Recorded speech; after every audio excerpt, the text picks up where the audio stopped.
Ang layunin ng salita ng Diyos, huwag natin palaging kakalimutan, mabuti ang kanyang plano sa bawat sa atin. Oh yes. Bilang mga anak ng Diyos, hindi tayo ligtas sa nangyayari, sa nagaganap sa mundo ito. Pero, hindi man dumarating yung mga bagay na ating inaasahan, hindi man sumasang-ayon sa atin ang panahon, dapat maging mapagpasalamat pa rin tayo. Yes! Meron daw magkumaring nagkasalubong. Pareha silang edad 50. Sabi nung kumari, Mare, katapos silang magkumustahan. Habang tinitingnan kita, bakit parang mas bata ang tingnan kaysa sa akin? Eh hindi ba parehas lang tayo ng edad 50? Tingnan ang katabi. Sino mas bata sa inyo? Sabi niya, Mare, gumamit na ako ng lahat ng pampabata. Sabi niya, pampaganda, pampakinis, pampabata. Woo! Ito pa rin yung itsura ko. Sabi niya. Gumamit na ako ng chungchunso. Ito pa rin yung itsura ko, sabi niya. Gumamit na rin ako ng astringent. Hanggang 10 na nga sabi niya. Kita mo yung aking itsura, halos hindi ko na mabigkas yung sinasabi ko kasi batak na batak. Ito pa din yung itsura ko. Mas bata ka pa rin tingnan kaysa sa akin. Sabi niya, Mare, sinubo ko na rin yung puti ng itlog. Bago matulog, inilamos ko. Hindi ako ngumingin yan, hindi ako sumisimangot para hindi magbitaw. Pero ito pa din yung itsura ko. Sinubo ko na din, Mare, yung gatas na malapot, yung kondensada. Bago ako matulog, sabi niya, hinihilamos ko. What? Hindi ako ngumingiti, hindi ako sumisimangot para hindi magbitaw. Alam mo, Mare, nung umaga, pag-isip mo, ang daming langgam ng mukha ko. Ano ba ang sikreto mo, Mare? Mas bata kang tingnan kaysa sa akin. Kaya na tayo magkaparehas lang ng edad. Sabi niya, Mare, hindi magastos ang sikreto ko. Actually, wala akong sikreto eh. Hindi mo lang naitatanong, sabi niya, member kasi ako ng El Shaddai. Prayer partner ako doon sa Santo Niño de Porto. Alam mo, Mare, ang ginagawa ko, pag gising ko sa umaga, tumutungtong ako sa ibabaw ng kama, itinataas ko ang aking kamay, pinapupurihan ko, pinasasalamatan ko, pinaawitan ko siya.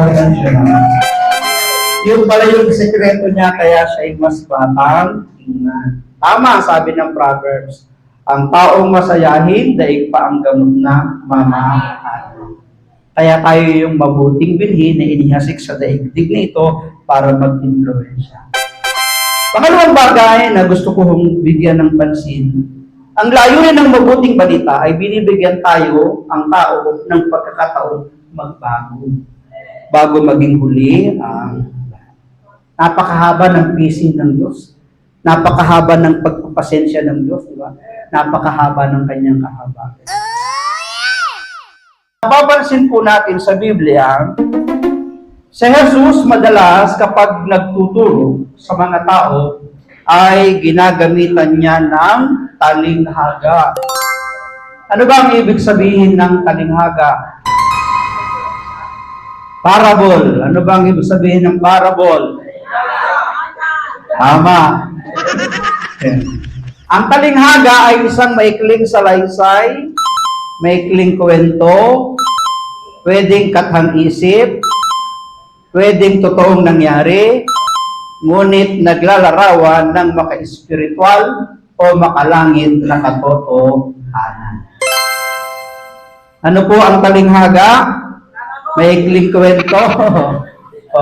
Parable yung kasing kahulugan. Ang talinghaga ay maikling kwento, maikling salaysay, pwedeng totoong nangyari, pwedeng kathang-isip, ngunit naglalarawan ng maka-espiritual o makalangit na katotohanan. Na pwedeng gamitin sa pagtuturo ng mga aral ng Diyos. Oh yes. Minsan, totoo din na para maintindihan at maipahatid ng isang tao ang kanyang mensahe, kailangan minsan ginagamitan ng talinghaga. Parang mga bata, mga guro, alam yan. para maihatid ng malinaw, buong linaw ang mensahe, kailangan minsan ginagamitan ng kwento or salaysay. Mamaya sa bandang dulo, tatalakayin natin kung ano ba ang layunin ng talinghaga. Minsan, may mga panahon at pagkakataon na naiintindihan natin ang ibig ituro sa atin kapag ginagamitan ng halimbawa. Na ako po ay bago-bago pa sa gawain, na-assign ako sa bandang Alabang. Ngayon, noong araw, pagka natatapos ang prayer meeting, sama-samang nagkakainan, di ba, ang puro group. Oh, yes. Kasama yung preacher. Noong araw.